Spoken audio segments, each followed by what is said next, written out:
Hey guys, Lord Naren White here, the Holy Ghost, the one true God, back with you with the next video in my series reading The Invisible Man by H.G. Wells. Without further ado, returning to The Invisible Man as read by Lord Naren White.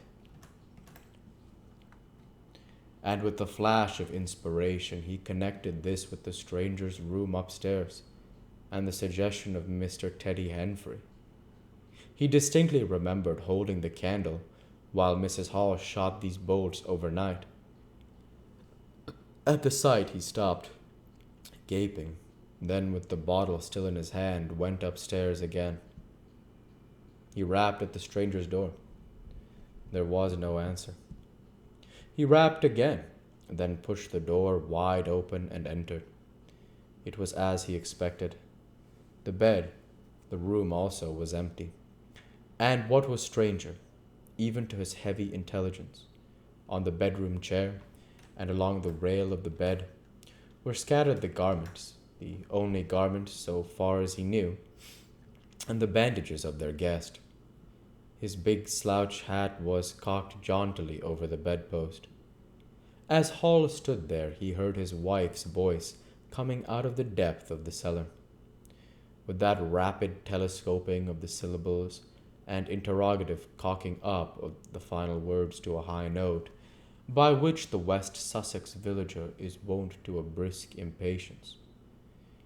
"George, you got what I want?" At that he turned and hurried down to her. "Jenny," he said, over the rail of the cellar steps, "'tis the truth what Henfrey says. He's not in his room, he ain't, and the front door's unbolted." At first Mrs. Hall did not understand, and as soon as she did, she resolved to see the empty room for herself. Hall, still holding the bottle, went first. "If he ain't there," he said, "it's close arm. And what's he doing without his clothes then? 'Tis a most curious business." And they came up the cellar, they both. It was afterwards ascertained, fancied, that they heard the front door open and shut. But seeing it closed and nothing there, neither said a word to the other about it at the time.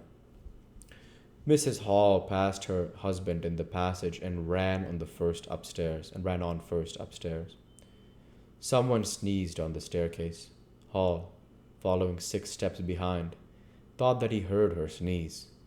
She, going on first, was under the impression that Hall was sneezing. She flung open the door and stood regarding the room.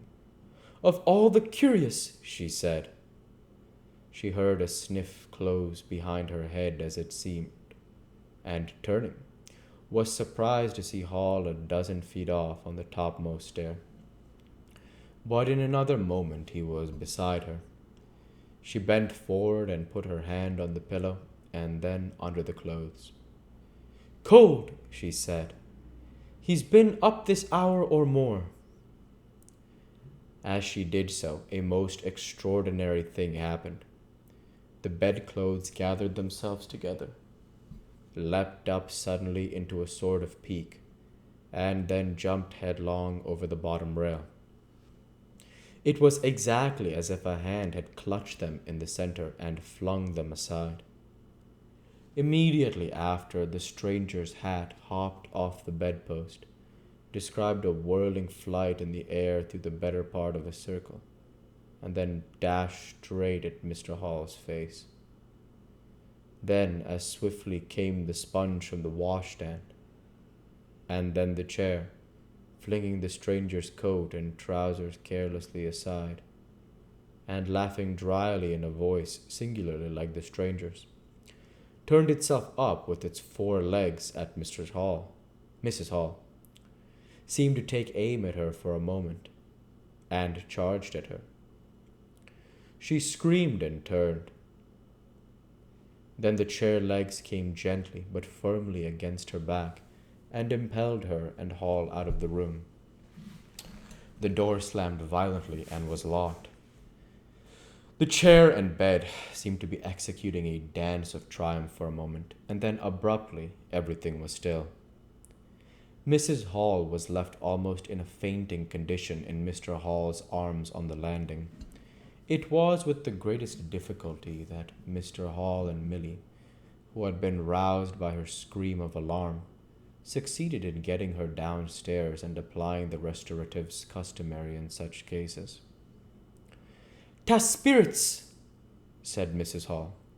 "I know 'tas spirits. I've read in papers of 'em. Tables and chairs, leaping and dancing." "Take a drop more, Janny," said Hall. "'Twill steady ye." "Lock him out," said Mrs. Hall. "Don't let him come in again. I half guessed. I might ha' known. With them, goggling eyes and bandaged head, and never going to church of a Sunday. And all they bottles, more'n it's right for any one to have. He's put the spirits into the furniture, my good old furniture.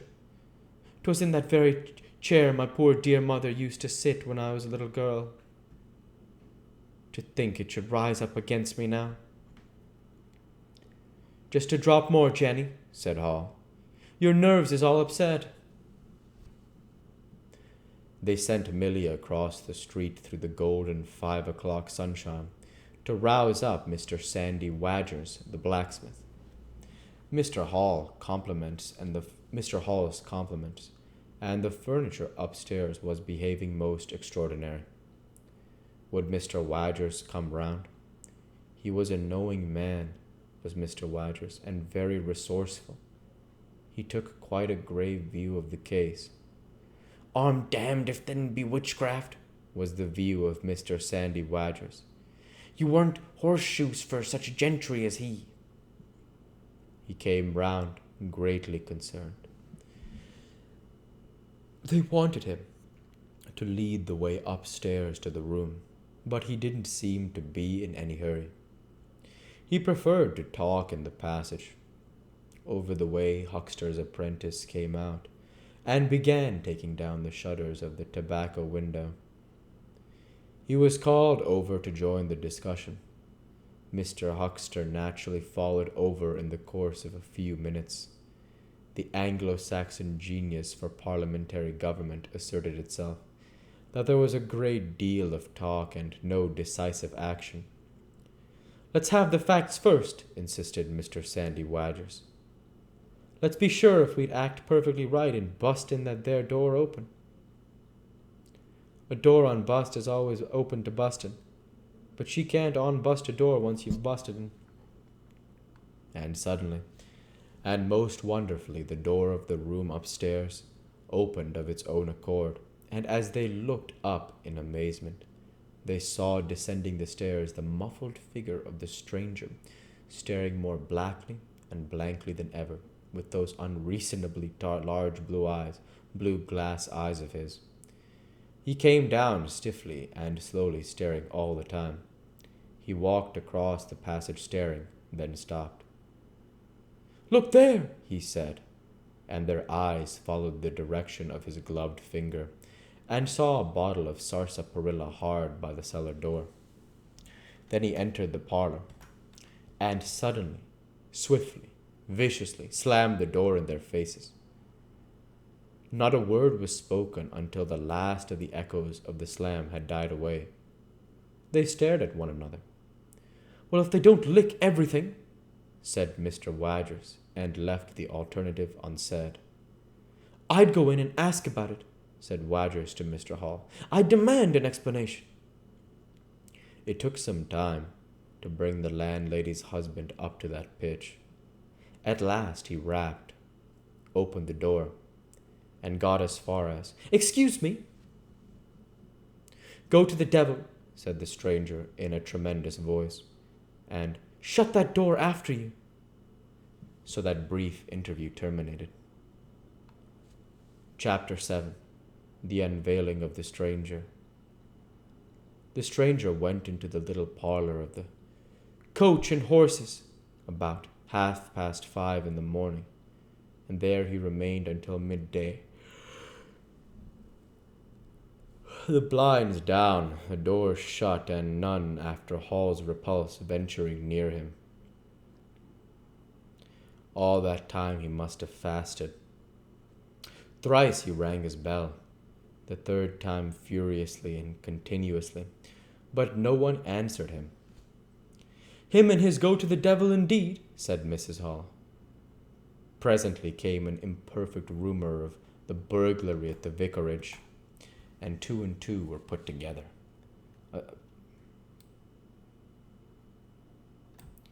We'll go ahead and stop there for this week. As usual, I want to say thank you for watching, and I hope you enjoyed. Please like, comment, and subscribe, as it greatly helps the channel. Light be with you all. Take care, and thanks again.